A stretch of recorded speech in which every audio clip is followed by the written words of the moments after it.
Hey, good morning and welcome to Breakthrough Walls. I'm Ken Walls and I am your host, and I am so excited.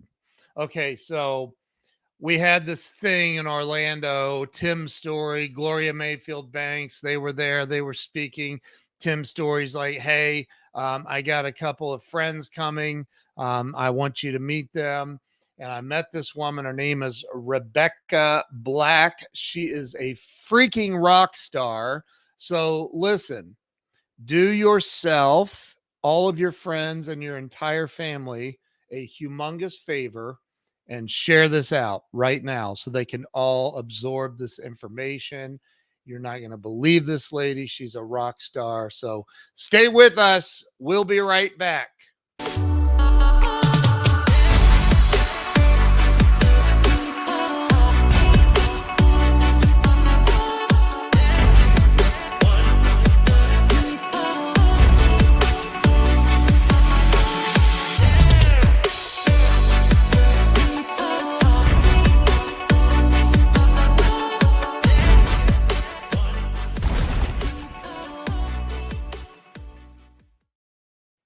And we're back. I am ready to bring Rebecca on. Let me bring her on. Rebecca, welcome to the show. Ken, it is so great to be here coming in from sunny Florida. It's a beautiful day out today. I'm Beautiful. sure it is. I love Florida. I don't know that I could live there. Why not? I don't know. It just seems humid. Well, it is. It is. It is. Like today, I have naturally curly hair, but I blew it out today, and I'll probably be inside the majority of the time for the next 3 days because when you blow your hair out in Florida, the humidity will wreck it, especially if you have curly hair. I don't know what's the blowout thing. I don't even. Where you blow dry it straight. Oh, I do that every day. Do you? No, no, no. Every time I get a haircut and they bring out the blow dryer, I'm like, what are you doing? You trying Yes. to just make me feel good? Like You're it's styling your hair, Ken. You gotta put some gel in there. You gotta organize it. You gotta organize right. that hair. Got to organize the four pieces left. So Rebecca, I met you in Orlando at our Mhm. event that we had down there, and um, I just loved your energy. Outside of you Mm. wanting to push me into a swimming pool, I loved your energy. In all fairness, I think that was not me. I have video footage of this here. I was Oh, do trying you to really? I really do. I was trying to Oh take no! video footage Oh of no! Nick and Tim, doing their, gift exchange thing, and Yeah, it was either you or it was Craig who said, "We should throw Rebecca in the pool." I I'm gonna think send you the video, that Ken. wasn't me. I don't think I would have. That's kind of aggressive. I don't feel like that would have been me. Yes, yeah, and my hair was straight that day too, so I just started immediately having heart palpitations that my hair was gonna be curly and turn frizzy. I didn't have my hair products with me. Oh my Lord, have mercy. So listen, this is my anniversary month for the show. 5 years this Wow, month. 5 years. Is that congratulations. crazy? That is crazy. Um, so I started this probably because I was stuck at the time. And I thought, if I just hear enough other people talk about how they got unstuck and made it, maybe I'll figure it out. And guess what? It worked. Talk about, if you would, let's start with Mhm, where you were born and raised. Tell okay. everybody where it all began for you. Okay. So it all began for me. I was born in Jackson Hospital in Montgomery, Alabama. Oh, wow. I am a middle child. I have an older sister who is 22 months to the day older than me. And then I have a little sister who is 5 years younger than me. So I was born there in rural Alabama. I mean, I Wow. tell people there were 26 people in my graduating class. And so, I mean, like, you can see, like, how small it was. 26. Yes, yes, yes. Yeah, Wow. yes. And listen, I think that's why I'm such a private person because that has kinda like I'm very community based, but I'm a very private person as well. And, kind of growing up between Florida and Alabama, my My mom's family, pretty much all of them born and raised and all still in that particular area of Alabama, which we affectionately refer to as LA, which stands for Lower Alabama. And a good part of my dad's family is still there as well. But my dad was actually born and raised in Florida. Oh, So wow. he joined the Army. And then when he got out of the Army, his mom and dad had moved to Alabama to care for his mother's parents and to, work the homestead Yeah. and lots of land and all of the things that go with that. And so that's where him and my mom met. And so him and my mom met, they got married, older sister came along, then I came along, and then we ended up moving to Florida where little sister was born. So What part of Florida did y'all move to? we moved to the part that I am in now, Central Florida, right Oh, like in 45 minutes east of Orlando. okay. Wow. Yes, So you're closer to the Atlantic Ocean then. I am. I am. So Okay. I'm Yeah. actually directly on the Indian River here. Okay. I don't know where that is, but I'll take your word for it. Yes, like so you have the Atlantic Ocean, Banana River, Indian River. There's Oh, okay. Got it. there's your geography lesson for the day. And don't ask Thank you. much more about geography because you give me a state, a map of all the states and ask me to fill them in, I'm not gonna be able to fill in over half of them. I hear you. I hear you. So you graduated though from Alabama I high school. so K through 6th grade, I did here in Florida, Okay. and then Oh, did, I think half of 6th through 10th back up in Alabama, and then my junior year, we moved back here, and I graduated from Rockledge High School here in Rockledge, Florida, where I live now. but there were more than 26. There were more than 26 people Yeah. Rockledge High School. I think there were over, like, 300. Oh, okay. And Okay. so let me tell you, so the first day that I showed up to my junior year of high school at Rockledge High, I remember looking at all of the people in their cute shorts and their sundresses, and I was like, "Oh my goodness, you'd be sent to the principal's office in Alabama because Alabama is very, very, very conservative." Right. So imagine this: if you stand up and you put your hands down by your side, if any part of your fingers touched your legs, your shorts were too short. So you essentially had to wear like Bermuda shorts. So fast forward to Yeah. Florida, and now you're in like, Daisy Dukes. And I'm thinking, like, if my grandmother was here, she would put all these people on the prayer list.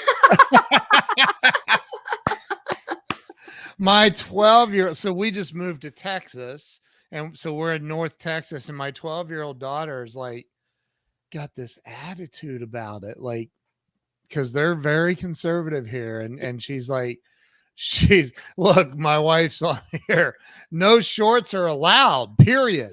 No Oh, shorts. dang. Yeah. And my That's even, daughter's like, it's not like I want to wear booty shorts. And I'm like, what is that? I don't even know what that is. Like, what are you talking about? Stop it. yes. So I like the fact that we're in a very conservative school system. They're teaching the children respect and Mm-hmm. manners and Mm-hmm. all the stuff that I really think is needed in Yes. today's world. Um, so okay, you go back to Florida in your junior year, Mm-hmm. and it's a different world, Yeah. obviously. How did things go for you? Because you come from very extremely conservative to that, which is a little more what's free, I guess. I Yeah. don't know what the word is. But how did that go for you? Well, I think that is like one of the major pivots in life, really. I mean, because when you go from such a conservative background, which I am super thankful for, I'm all about respect. I'm all about manners, morals, and ethics. When you go from something like that to something where you used a great word, where it's so free, you really learn, at least for me, the power of choices. And so you learn, Mm, whereas in Alabama, everybody is pretty much like-minded. You know who the good kids are, you know who the bad kids are, you know who you're allowed to hang out with, and you know who you're not allowed to hang out with. right. And moving here, you don't really know. And so Right. you have a choice to make where, are you going to start hanging out with the bad kids or the good kids? Are you going to get on a good path? Are you going to get on a bad path? And I think that was really one of the major moments of my life where I realized, like, oh, hey, like, this is how choices can affect you and the direction of your life, the Right. rest of your life. And so it was a big adjustment. It took me really a few years to kind of like get my feet under me, so to speak. But I'm super thankful that I've had both extremes, because it has served me well, and it allows me to kind of look at things that come at me with a Yeah. different lens. Like, I don't get too upset or too ruffled up about hardly anything. I mean, you will find that I'm like a very direct person. I'm a very private person. I keep Yeah. everything in its lane, and I really contributed to that major pivot there. So you graduated from a high school in Florida. Yep. We won't even that's how private you are. We're not even going to talk about the name of the high school. Yeah. Um, I'm I kidding. already did. Oh, did you? I I missed that. I'm did. sorry. That's I'm okay. I'm running all the controls too, so I may miss little tiny things here and there. That's okay. But did you end up going to college? I did end up going to college. Which So was where? which was in Gainesville, Ken. Okay, Gainesville. so listen to this story. This is so funny. Okay, so when we moved here from Alabama, Mm-hmm. my parents were not the richest people on the face of the earth at all, Right. and we did not have, a lot. And so it was our church family here, coincidentally, the church that my dad was born and raised in, our church family here, who kind of gave us, clothes so that we like really kind of like fit in. And so Wow. there was no money for like cars, there was no money for college or anything like that. And so So I hold was, on. Whoa, whoa, whoa, whoa, yeah. wait. Nobody had a car? Your mom and dad didn't have a car? Mom and dad had a car because they had to Oh, get to work. Yes, but as far as us having cars, like oh, I graduated high school still really without a car. yeah.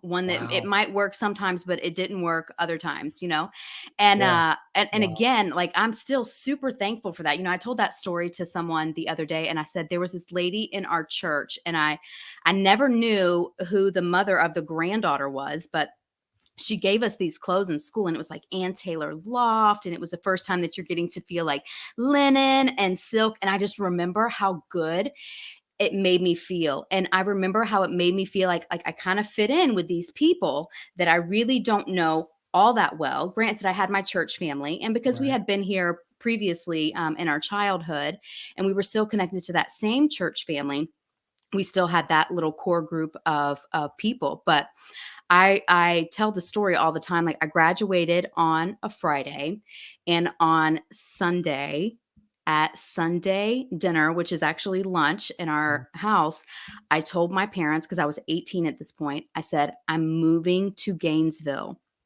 Now, Ken, I didn't have a car or anything, but I had already transferred my job.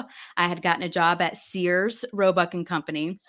Oh, I whoa, you just dated yourself. Oh my Yes. gosh. Yes. What? Wow. Yes. Yes. I was Wow. yes, yes, working in the women's department.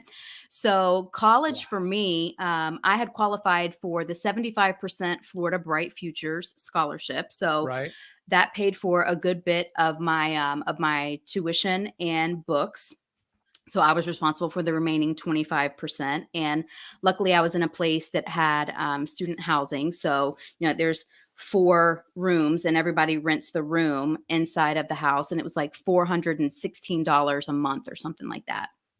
And so I took myself to college and worked practically full time to be able to pay for rent.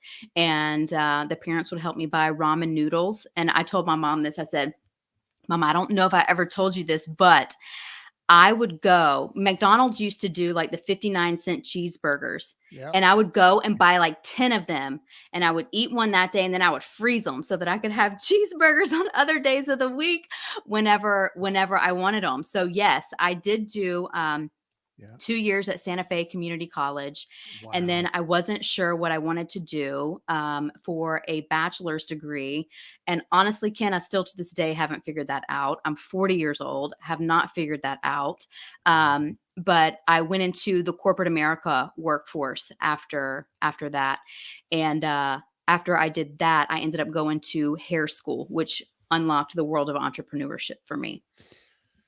Okay, so let's back up a little bit. First off, I have a in our pantry, I have an entire shelf dedicated to ramen noodles. Oh, My wife thinks I'm crazy. I'm like, I because I just first off, I love them. mhm, yeah, Second, it keeps me in check. yeah, I just because I remember when that was all I could eat, and I felt blessed to have those little yes. tiny square packets of those daggone ramen noodles. So but I have them every now and then. I'll make some. I think Yeah. that it's probably not the healthiest thing in the world, but it sustained me for a while. So Yeah. well done. Listen, I think that it's like I told my daughter. I said she was talking about when she turns 16 and gets a car, and I said, "You better start saving your money and quit going to Lululemon every time you get $100." Yes. And she's like, "Why?" And I go, "Because I'm not buying your first car for you. That ain't happening. You're buying your car." Yes. And she's like, "What?" And I'm like, "You're buying your first car. I had to buy my first car. You're buying your first car. I may help her get it or whatever, but I'm Yes. not, she's going to earn her own, like, uh, what it was, I think Shakespeare that said the greatest disservice we give our children is to steal away their hunger. Mm. And Yes. right. And I think that that's so important. And you've been given that gift. Yes. And I get annoyed when I see people who don't wanna do the work, Uh, and, I mean, like, I think that it is we've become such an entitled society, in my opinion, that there are a large number of people here that just are like there with their hands out. And it's like, wait a second, people, you have to work for it. And then when the people who do work for it, whenever they get something and they achieve any kind of success, well, you better start drinking the haterade because everybody's going to start hating on you. And yep. then it's like, ooh, wait a second, now I got to Yeah, shift the people that I'm around, yep. and so I think it's important to stay humble, remember where you came from, Yeah. and remember what it took. And when you see someone else succeeding in life, just imagine what their backstory looks like, because Yeah. success does not come easily. It does not come easily. And it doesn't come to people who are always given a silver spoon. It comes to people like you, and it comes to people like I, who do the work day in and day out. We set our mindset in the Yep. right place. We get around the right people. We do the right things, and Yep. we cultivate our success. Yep. And we're going to get into that for sure, because like you, I don't know the association with Tim, but Mhm. you're obviously doing some work with Tim, and we'll talk about that in a little bit. But Tim's story, by the way, is who I'm talking about for anybody listening. But the so you get out, you graduate or not, you get out of college. You didn't get the 4 year degree, you got the Mhm. 2 year associate's degree. And you said you got into corporate America from there. What was that? And like why? Like I can't. Yeah, because I did not come from entrepreneur parents Oh, and who were yeah. like, and so they're like, get a job, Yeah, right. get a job. So Yep. funny Yep. enough, one of my college professors, I was taking a class called microcomputer applications, and he was the engineering supervisor at a very large boat manufacturer. And he says, hey, you are like really good in class, and I am wondering if you would like to come be my executive assistant. And so I'm thinking to myself, heck yeah, like I need a job. And he's like, I think I started out at like $12 an hour or something like that. Nice. And listen, I was just so happy to have a job. And I'm like, yes, I'm going to be working 40 hours a week, $12 an hour. I am killing it. Right.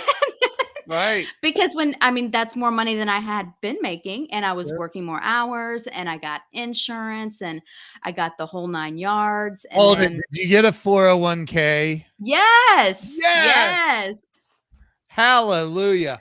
yes. So you were slaying it at 12 bucks an hour. Yeah. I Yep. though, when you look back at that, like there's something very sentimental, nostalgic about that time. Like, cause you're Oh, really, it's like the beginning of your life lessons, yes. right? 100%. Yeah. Like how to Because manage $480 a week before taxes. you got that right. And guess what? You learned that you can't really do it. You can't. You're like, dang, but I have a 401k and I have insurance. So there's that. And listen, it's so funny. So I ended up staying in corporate America for like 5 years. I ended up getting raises. I think I capped out like right around $20 an hour.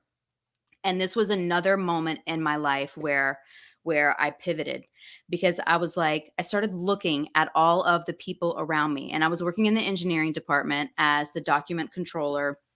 I had worked on some Lean Six Sigma projects, streamline the process for all of these red lines to these engineering blueprints of these massive yachts. And I was looking at all of the people around me, and I was like, okay, these people have families. Like, these people are the CAD drafters. These people are like the CNC machiners. We have the engineering supervisor. We have all the engineering techs. And these people are supporting families. And I don't think they're making much more money than me. And I know I'm struggling to make my rent payment and my car payment. Right. And I'm like, sister friend, you have to make a pivot. You're going to have to start doing something different. And so I started researching, and I had always been passionate about hair. I didn't do it right out of high school because I listened to someone who told me that I was too smart to be a hairdresser and that I Mm. should go to school. So I listened. That's what I'm telling you. It took me a few years, but I was listening to the wrong people. Yeah. So at that point, when I realized, like, hey, this is like, yes, I have a 401k. Yes, I have insurance. Yes, I'm able to work 40 hours a week. Yes, I'm making now $20 an hour. But I was realizing that I was still coming up short, and I was like, I don't want to live like this. This is not what fun, and this is not what life looks like to me. I Right. want to be able to go to the grocery store and not worry that I only have a $75 budget for groceries. And Right. so, that's whenever I started shifting my mindset into growth, Yeah. and that's when I made the decision to go to hair school.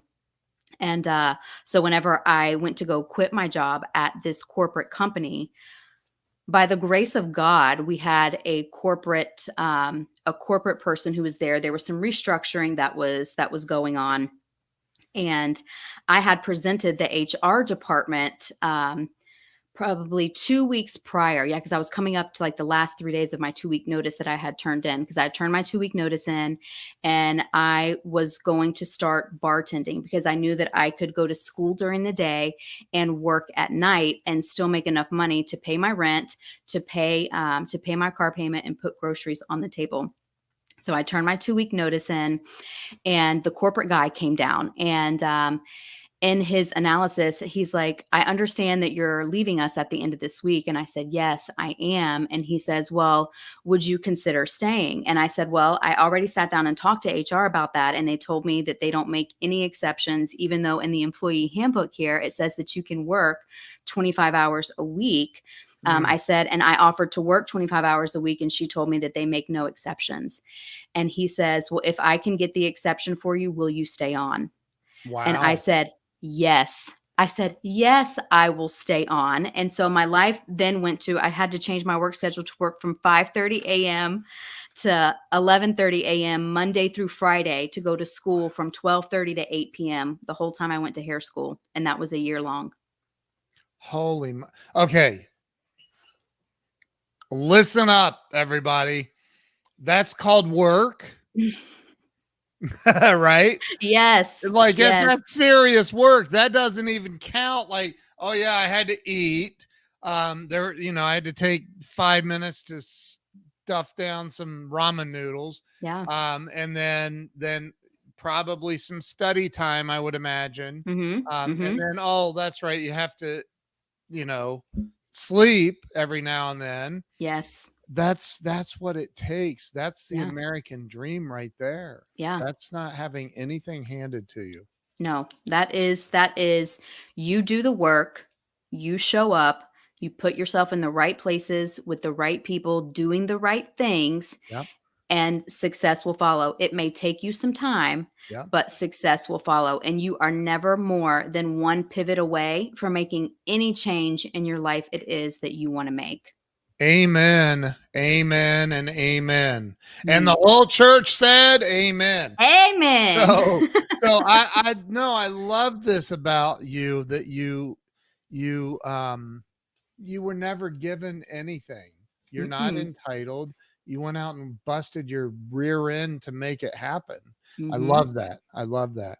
So you went to cosmetology school I did. in Florida, Mm-hmm. and you graduated, and Mm-hmm. then you passed the licensing test, I state did. licensing. Where did you go from there? Did you quit that other job and go full time into cosmetology? Well, I didn't quit that full-time job until I was able to go full-time in the salon. So, because one thing that they don't tell you about cosmetology school is that once you do your classes, once you graduate, once you pass your board exam and you are fully licensed, you can cut, you can color, you can do chemical services, you can do manicures, you can do pedicures, you can do hair, you can do the whole nine. Yep. What they don't tell you is that even though you just finished that year of training, all the hours, uh, you're no longer working on mannequins. Like, you're working on real people with real hair. And if you cut a hole in somebody's head, you are in big trouble. You dealing Yeah. with somebody's crocodile tears because you have messed up their hair. That is Right. a bad day, my friend. And so I was scared to death to cut hair. And listen, God love my mama. She's been my guinea pig with like everything. And so I was like, Mom, I really need to learn how to like cut around ears. And so she had short hair at the time. And Ken, I cut her hair for the first time and cut a big piece of her ear off at the top. I mean, like, now my hands are shaking and I'm like, I didn't cut short hair for a long time You after that. cut her ear?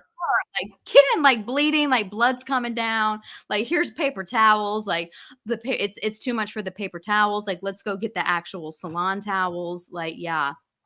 Yeah. And so I was super scared, but I assisted for like the first 3 years of my career. And I didn't really start accepting clients until probably being like a year into being fully licensed and assisting and just learning. Cause what they don't tell you is that there's so much geometry and there's so much chemistry in hair. They just don't tell you about that.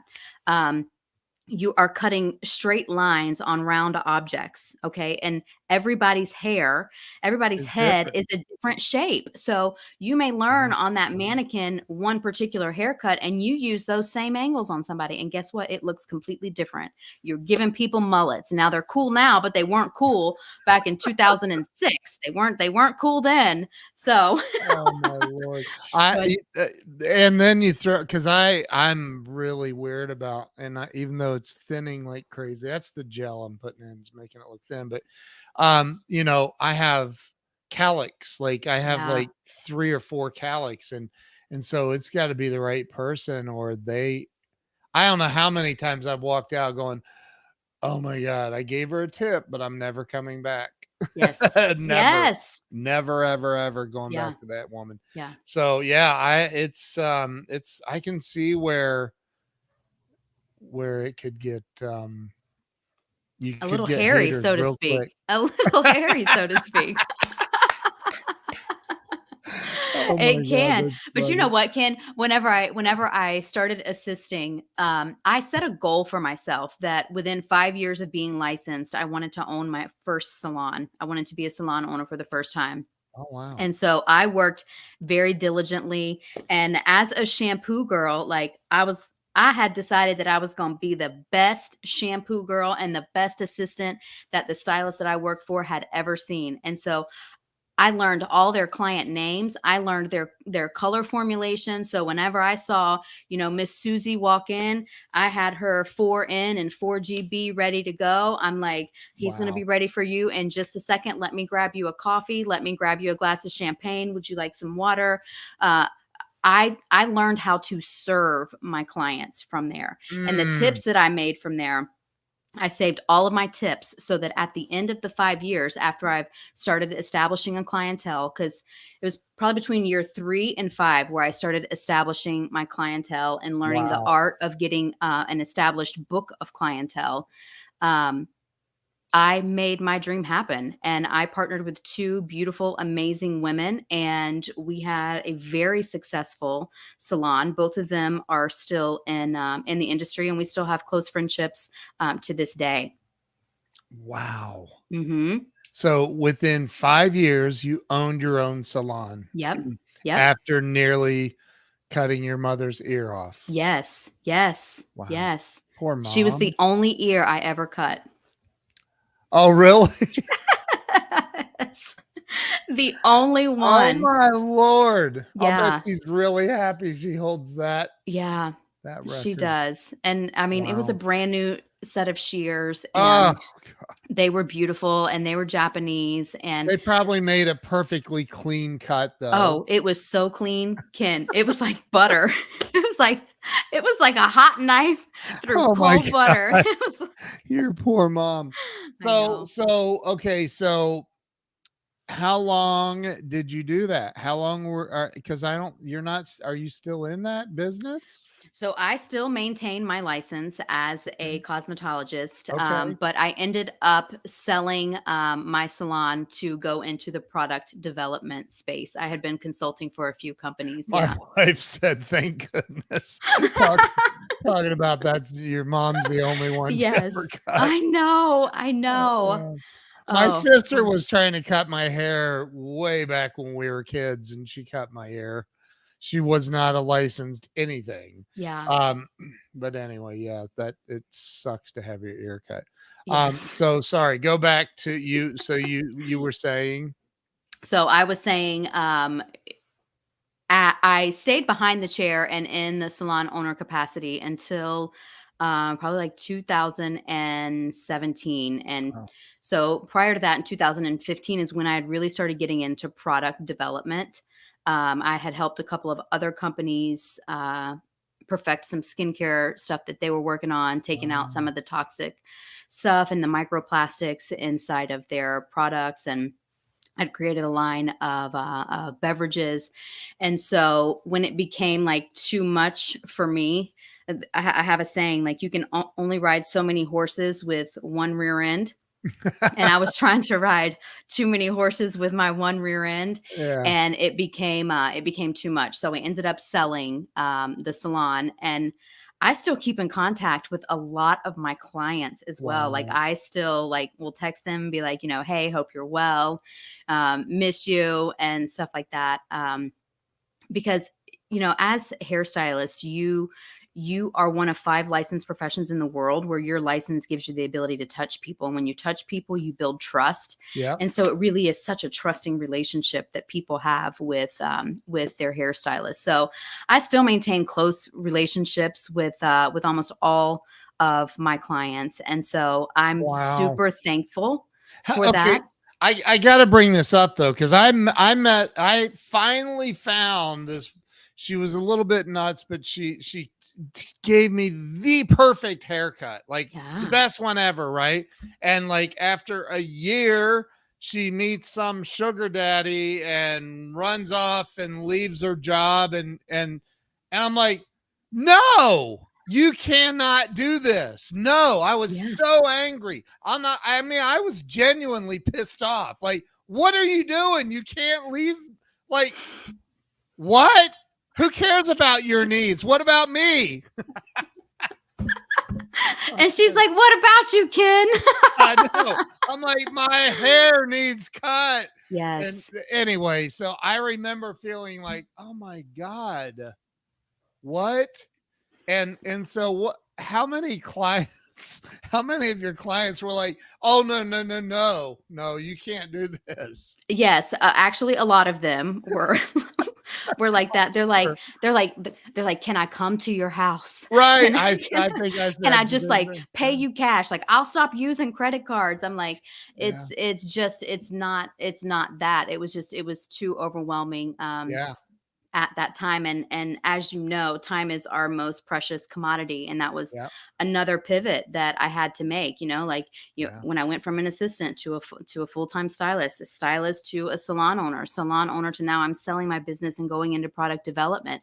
Those are all very crucial pivots, and I think the way that I've managed to handle all of those, I always had like a system in place. Like when I'm selling my salon, I'm selling it to someone that I know, that I like, and that I trust. Yep. And I know that they are going to take care of my clients.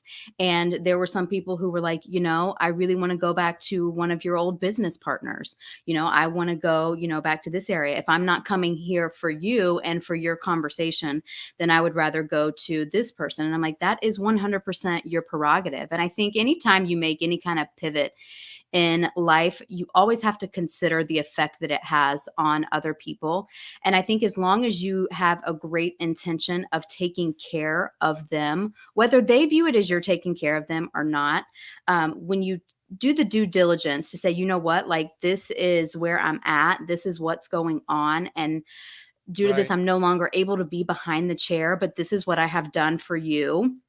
Here are the options. I'm not leaving you high and dry. You can call, you can text me at any time. I think whenever you do that due diligence, it makes people a little more reciprocal, in the okay, I completely understand. So their feathers aren't completely ruffled. Right. Wow. Yeah.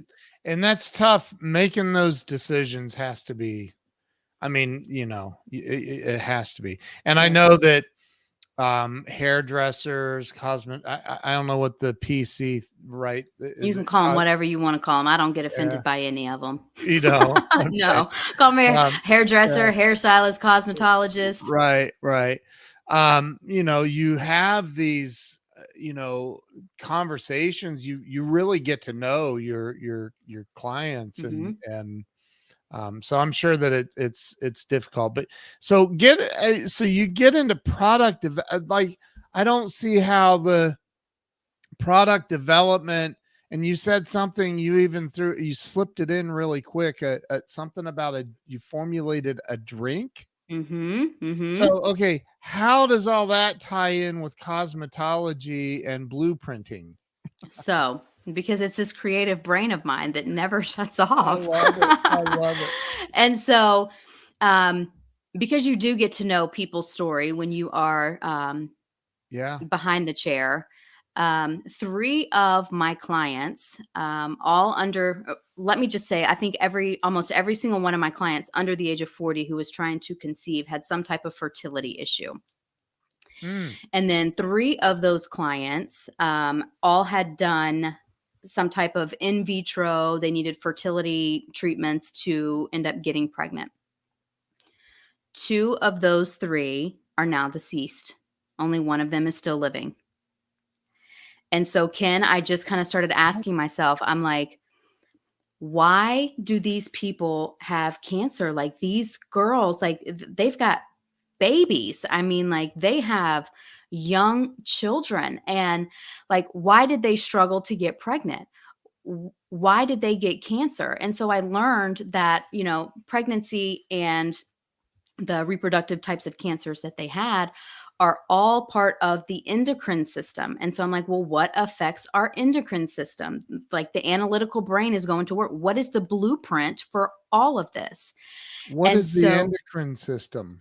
so the endocrine system controls all of your hormones. Ah, It controls all of your sweat glands. It controls all of your estrogen. Testosterone, it controls wow. everything. And if your endocrine Okay. system is out of whack, you likely get something called an autoimmune disease. So, because your body is constantly fighting itself because it's not releasing the right chemicals in the right proportion. And so it's like, well, why is that? Why do some people's work well and some Wow. people's don't? And so I realized that a lot of our foods that we eat, this is why it's like very important to me to always eat organic as much as possible. Yeah. But there's something that we call Roundup that you put on it, and there's something in it called glyphosate, and this is coming out like current day in people's urine, and it's a known human carcinogen. And so at first, I thought that it was just the foods that we ate. So then I went on this mission, telling all my clients like, you need to start eating organic, only organic, and I was that girl, and Yeah. then one day, one of my clients, she said to me, she said, Rebecca, you are so passionate about food and what we put into our bodies that way. She's like, you even created a line of organic juices that are 100% organic. But have you ever considered the toxic nature of the industry that you're in? She was like, I'm Right. in here. She's like, you're coloring my hair. She's like, I smell this. She's Yeah. like, what are the toxins in the chemicals that you are using? And it was just like, I'm like, oh, I didn't really even think about it because like our skin is our body's largest organ. We don't think about that. Wow. It is our integumentary system. It is our largest organ. That's why Yeah. it has hair. That's why it sheds off, it Yeah. blisters up. It's our body's first line of defense. And so Wow. I just started researching, started putting a couple of formulations together, formed some strategic partnerships with other master formulators in the industry, and finally sent myself to formulation school so that I could learn how to create What? products that I wanted to do. So, you know, so I guess, Ken, Are maybe you I'm like ever the going to perpetual stop going to student. school, Rebecca? Um, no, because I think if you stop learning, you stop growing. I didn't say, are you going to stop learning? I said, are you Yeah. going to stop going to school? Yes, I'm gonna stop going to school. Yeah, I'm gonna stop going to Okay. school. Yeah, That is unbelievable. You yeah. went to formulation school. By the way, the whole time we've been on, my wife, right before you and I got on, she walked in and handed me you can't see it because of the green screen thing, but Yes, it's a green organic smoothie she makes me every single morning with I love with your all wife, kinds of wonderful things in it. It's amazing. And then I go have a McDonald's chocolate shake afterwards. and I'm she did not totally hear that. kidding. No, I don't. No, I don't. She's So gonna make you no, an extra green juice just for that joke. yeah. Look, she said that is so cool. Formulation school sounds amazing.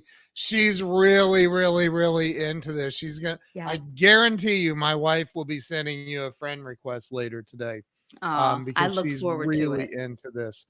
You Yes. didn't get to meet her, but she's amazing. So, so you went to formulation school. Mhm. You talk about these juices that you created and all that. That's crazy. So I ended up selling those formulations to a bigger company who had much more capital than I did, and they could afford to put it in their product line and start making 50,000 units at a time. But the Wow. concept was simple. If you put too much sugar, like when you go and get a juice, I challenge everybody who's listening to this, whether it's live, whether it's later, walk Yeah. down the juice aisle at your grocery store, turn those juices over, and look. You will see that a lot of the juices are from concentrate, and you'll even find that a lot of them have like high fructose corn syrup or color additives in there. And it's like, why do we need to? Green is good. Like a green juice is good. And so I figured, like, if you could just take something that's healthy, not put any extra sugar in it, actually reduce the amount of sugar that is in it, but still make it taste great, then that could be a healthier, viable option. And so the formulation firm that I worked with for that was at the very beginning. My initial concept was what we see now is these flavored seltzers. And so I like to think to myself, like I was like at the forefront of that because I worked with the largest. I may not be, that may be my little rose colored glasses I'm telling myself, but here's what I know. I couldn't walk down the aisle at Publix and get a flavored LaCroix prior to me working with this very large beverage firm to create this.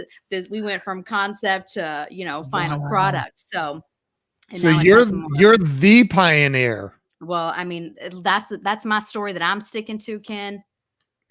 I love Yeah. that. Look, my wife's Yes. like, Yes. See, Jill, she just said, don't get me started on food coloring and high fructose corn syrup. Campbell's has finally stopped using it in their tomato soup. I know. It's like, why are you putting syrup in tomato soup? Like, it's not supposed to be sweet. because it makes it taste better. Yeah, the sugar balances the acidity of the tomato. Okay, so I've talked about this with other people on my show, on this show. Um, I'm just going to say it. Say it. Last night I sat here and I may or may not have had Oh, yeah. a couple of those. And I sat here eating those thinking, you're a sugar addict, fool. How does somebody which is 99% of America, I don't know if it's that high, but is addicted to sugar? Yeah, you know why that is? No. Because sugar excites the same exact part of your brain that cocaine does. Hmm. It stimulates the exact same portion of your brain. Well, in between lines of cocaine, I'm eating M&Ms. Stick with the M&Ms, Ken. They're going to cause a little less cardiac issues down the road. So, okay, I understand that it stimulates that receptor in the brain. Mm-hmm. How does somebody overcome that? How does somebody, because it's a serious addiction. And It really is. And carbs, and I think carbs convert to sugar, and I don't know all this stuff. yes. You know all this stuff. How do you overcome an addiction to all of this stuff? What are Mm-hmm. replacements? Mm-hmm. I'm a recovered alcoholic with 20 years sober. Congratulations. And thank you. And I had to replace it with something, which was spirituality and Mm-hmm. meditation and all of that. But how do you overcome a sugar addiction? How do you stop consuming it? I think you do it just like you do every other thing in your life that you're dead serious about is you make a decision. So you Mm, start your pivot. You start your pivot with this and you make a decision that I am a healthy person. Not I'm going to try to eat healthier. Not I'm going to try to create skincare products. Not like I'm going to try to figure out what kind of job I want. No, you say I want to be a healthy person. I am a healthy person. And you make that your mantra, like I am a healthy, I am a wealthy, and I am a wise person. And that becomes your daily affirmation. Stick it on your bathroom mirror if you have to. But mm. when you start your day out looking at that, like I am healthy, I am wealthy, I am wise. When you start looking at that M&M, you start thinking, oh, That's not healthy. That's not making me wealthy. And that's certainly not making me wise. So Right. I'm going to lessen the amount that I have of that. And you may end up quitting it completely because your body does need sugar and carbohydrates to function. And by no means am I saying to cut all those out all the time. No, I will make cakes, I will make cookies, and I tell everyone, I'm like, "Don't panic, it's organic. It's organic flour, organic butter, organic eggs, organic Hold it. sugar, like Did organic you just everything." say, "Don't panic, it's organic"? Yes. I love Your wife is gonna use that too. She's gonna make Oh something. my god. She's gonna make, like, this beautiful cake or something, and she's gonna be like, "Ken, don't panic, it's organic." Oh my god, that is so funny. Look what she's saying. Yes. Jill, I will tell you, the school that I went to is called Formula Botanica. Jill, I'm not certain how to pronounce her name. They are a UK based school. They are the school behind a lot of your clean beauty brands that you see in, like if you go to Target and you see Bibi Beauty, BYBI, the owners and creators of that graduated from the same formulation school that I formulated with. So whether you want to Wow. do it as a business or whether you just want to do it for personal use, I highly, highly, highly recommend them. Well, why don't you just mentor her? I could, I'm Jill. I kidding, I'm kidding. will. So talk about, um, that, because I know that you have your own line of skincare Mhm. products. What else do you have besides that? Yep. So food, fashion, and beauty are my thing. I love good food that is healthy. I love fashion. I love looking cute. I love all things hair, skin, nails, makeup, clothes. I love all of those things. And obviously, I love beauty as well. That's why I created my skincare line. And it's just that is me. Like that is me. If you see me out 9 times out of 10, I am one of the most dressed people in the room. You'll either find me in like sandals or heels or wedges. Not really like a tennis shoes, athletic clothes kind of girl. Like I always like dressing. I always like looking cute, and I like to help others do that as well. Wow, that is Hmm. so cool. Yeah, So, so was it 2017 that you sold the salon? Is it that right? was. Yep, Okay. yep, yep. Look, Ken, like See? I was vegan for 6 months. Ooh, now were you raw vegan or were you just vegan?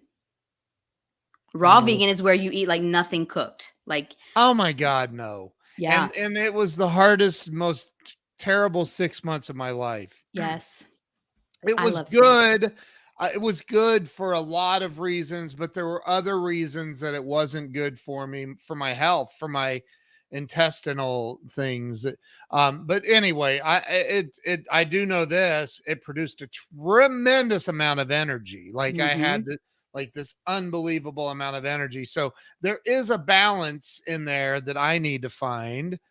Probably a lot of other people.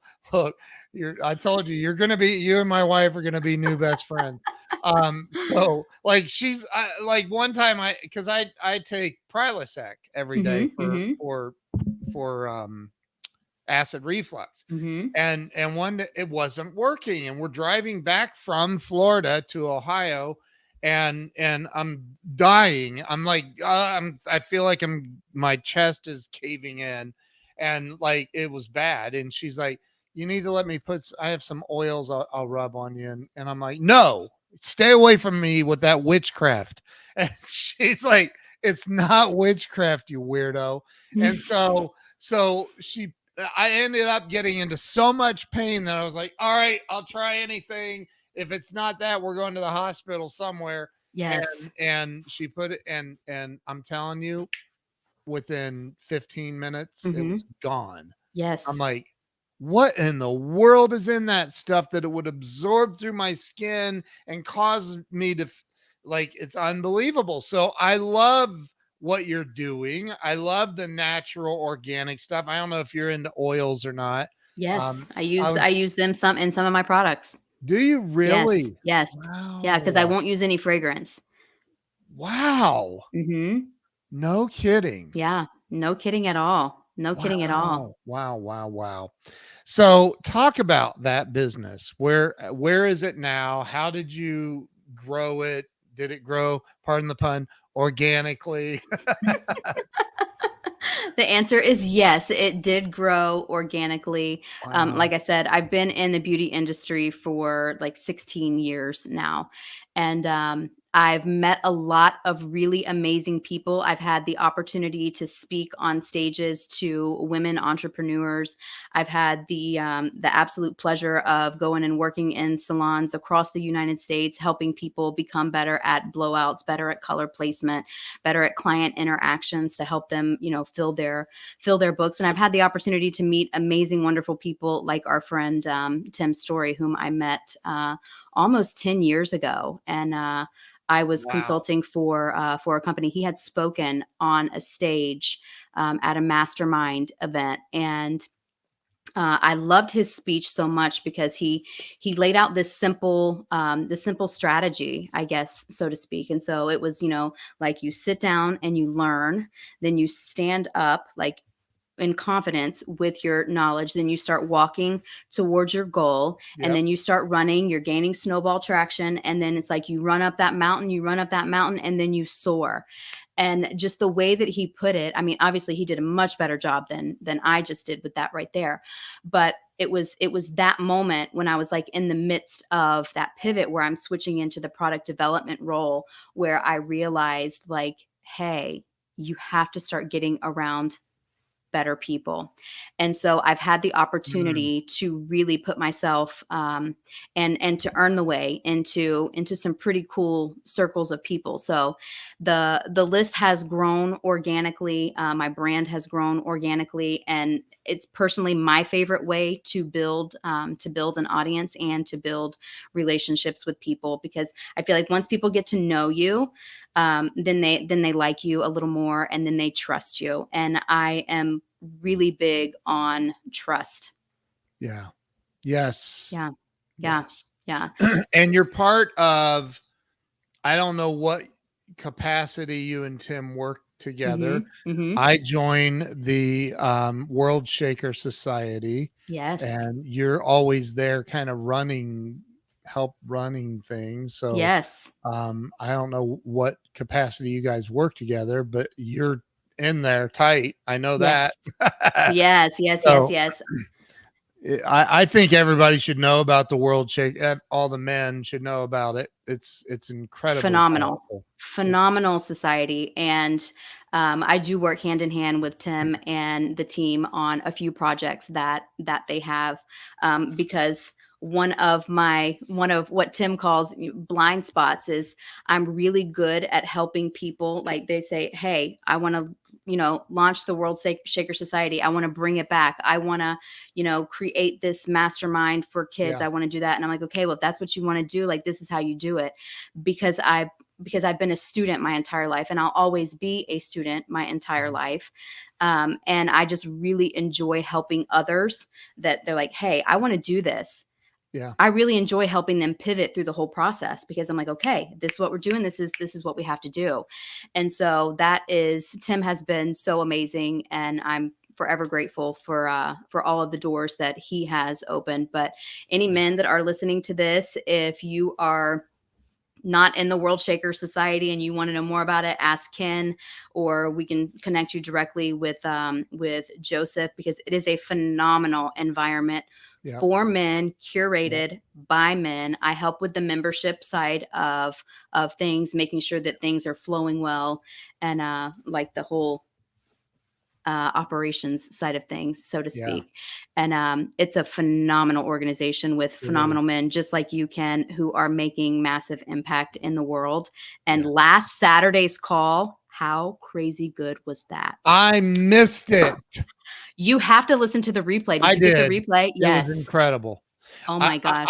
I couldn't even believe it. Honestly, it was like 1 o'clock in the afternoon. I'm sitting here and I'm like, wait a minute, what did I was there something I was supposed to and I'm like, You it's over. No. Yes. Anyway, it was phenomenal. And I was at the very first one. Mhm. It's it's absolutely incredible. It's Yes. so, the fact that we pray on Mhm. these things. Yes. Tim Story is one of my favorite humans on the planet, and he's such a leader, such an impactful coach, Mhm. and just it's amazing. It's Yes. amazing. So, yes, if you are a male and you want to be a part of this, reach out and we'll make the right connection. So Yes. Rebecca, what's coming up next for you? Ooh, Ken, it's funny because I was talking about that the other night, and I have known for quite some time that I'm supposed to write a book, Mm, and I am beginning the process of writing a book to teach other people how to do the big pivots in life, like I have done so many times. And I've done it with success, and I've done it with peace of mind more than anything, because I think anytime you go through any kind of change, I've had some amazing things happen and I've had some pretty crappy things happen along the way, but I've yeah, always been a glass half full kind of person. yeah, And this is what I want everybody to remember today. Any breakthrough that you will ever have starts with a pivot. yeah, And you pivot your mindset first, and you convince yourself, I can do this. I yep, can do this. I deserve to do this. I am an author, like me starting to write a book. Like, the thought of it at first is like overwhelming. But just like Tim taught in your mastermind that you so yeah, graciously hosted, you and Craig hosted in Orlando, it's not always yeah, about hitting a home run, it's about hitting the singles. It's about hitting the singles.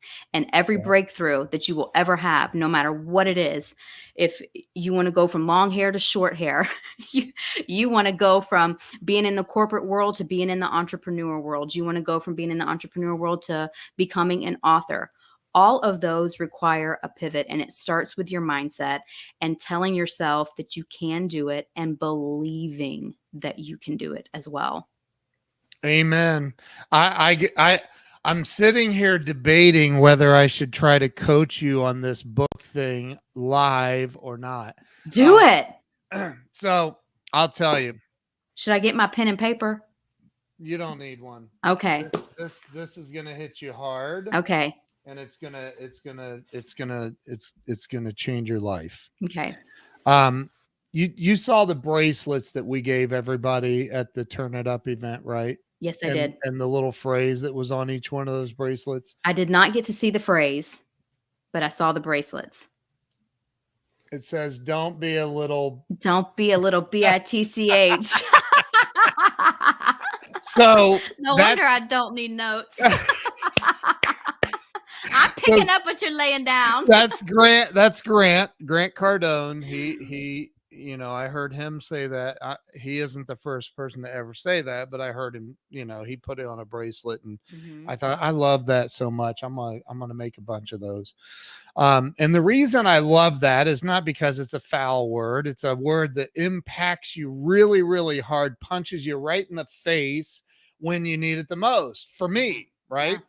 So I wear that sometimes just so I can look down at it to remind myself, okay, don't be that. Here's the thing. Grant kept saying to me, Grant Cardone Mhm. kept saying, write a book. You need to write a book. I was like, okay, I will. You got to write a book. You got to write a book. I finally had this epiphany one day, and I was like, oh my God, I need to write a book. I need to write a book, and I need to write it now, right now. It was a spiritual awakening. Mhm. And I literally sat down. That I went home that night. I told my wife I'm writing a book. She goes, "Cool." I go, "Yeah, I'm going up." We had an office off our bedroom. I'm gonna sit there and I'm gonna just write. Just leave me alone. I'm gonna go up and start writing. That day I started writing, and I said I'm gonna have this thing done within 1 week. Wow. I had it done in 1 week. and my wife is an editor, so she edited the book for me. Mm. Within 10 days, it was ready to be published. From the moment I said I'm going to write a book. Congratulations, and great voice impersonation of Grant. I Great voice love impersonation. I That was love good. Grant.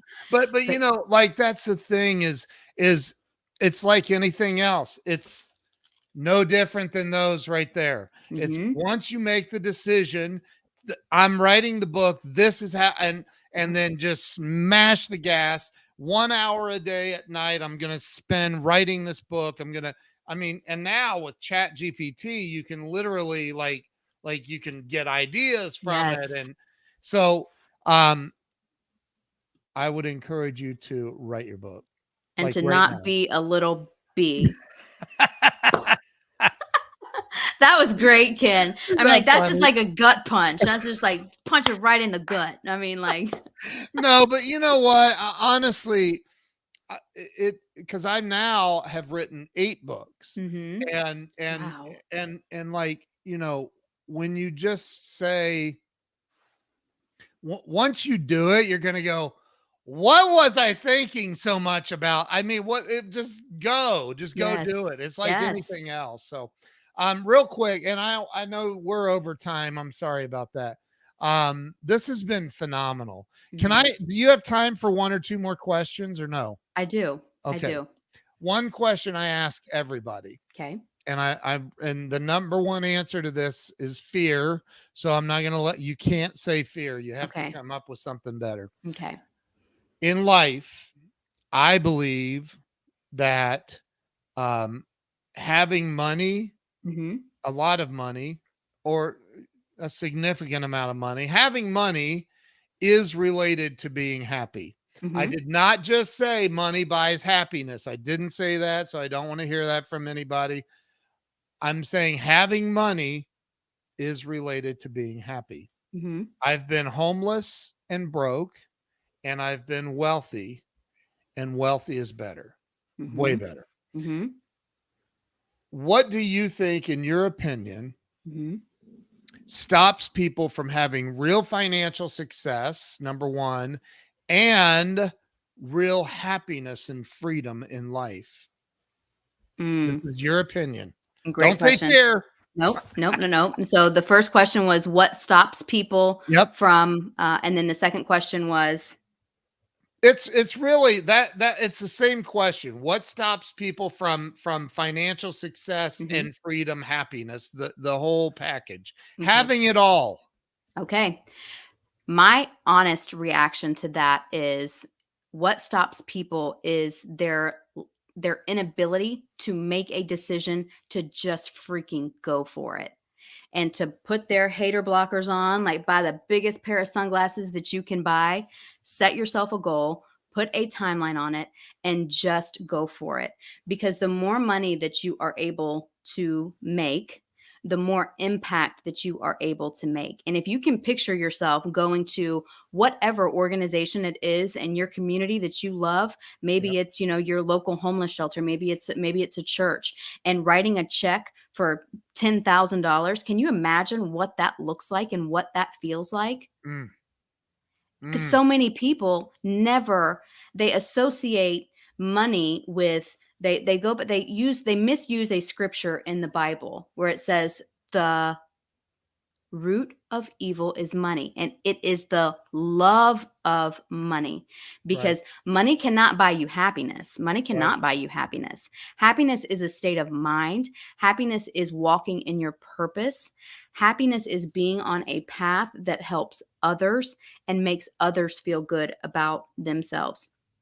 You can do that with your time, you can do that with your money, and when you combine time and money together, the possibilities are really, really endless to the amount of happiness that you truly feel.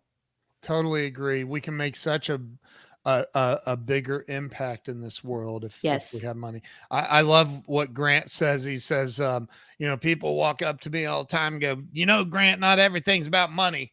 And he's like, you're broke, aren't you? Yeah. Yes. Yeah. Like it's only those people that say Yes. that. Yes. So I always ask this too, and that is, if somebody called you and said, I've tried everything Mhm. I'm at the end of my rope. I don't even know the point of being alive anymore. I don't know what else to do. My electric's being shut off. I can't Mhm. feed my kids. I can't, whatever it is. What do you say to that person to help them realize that it's going to be okay? You're going to get through this. It's just get to the next moment. Yeah. So the first thing that I do is like put your hand on your heart, like your heart is still beating. And as long as you still have a heartbeat, as long as that little ticker is still ticking, you have a purpose. You have a purpose. And you're not the first person in the world that is homeless and had your electric shut off, and guess what? You won't be the last either. Mm-mm. But the choices that you make in your life from this point forward, they will either continue you on this path or they will push you out of this path. You have overcome homelessness. Yeah. I know quite a few other people who have become homeless Yeah. and have overcome it. I've been almost homeless a few times, bad business decisions, putting all my eggs in one basket. And you have to start making different decisions, because if you don't make different decisions and take different actions, then you'll find yourself right back in the same place. Wow. Rebecca Black, let me put your website address up so everybody can go find you. What is that? My website address is the r.blackreport.com. r.black report. Report, REPORT.com. Tell me if this is right. That is correct. Okay. And what's the best social media platform for people to follow you? I think I have the biggest following on Facebook. I'm on Facebook, Rebecca Hatch-Black, and I am Okay. on Instagram under Becca__Black. Okay. Rebecca, you're awesome. I could No. stay on here all day with you, but I know you don't have that kind of time, and neither do I. But listen, everybody watching, make sure you go to the r.blackreport.com, buy whatever she's selling, go follow her everywhere, and you're awesome. Thank you for Uh, being here today. no, thank you. The privilege was mine. It is a privilege to be with you. I knew I liked you whenever I met you in Thank you. Orlando, and Thank you. getting to know you even more today. Much Yeah. appreciative. Next time, no threats of swimming pool. None. None. I'm going to send you the video, Ken, so you can listen to it. Oh, it's so awesome. Rebecca, stay with me. I'm going to end the live stream, but thank you to everybody who's watched, everybody who shared this out. Thank you. If you didn't share this out, you can redeem yourself right now and go ahead and share this out. So thank Yes. you all very much. Rebecca, thank you. Have a great day. Bye, everyone. Pleasure meeting you Bye. all.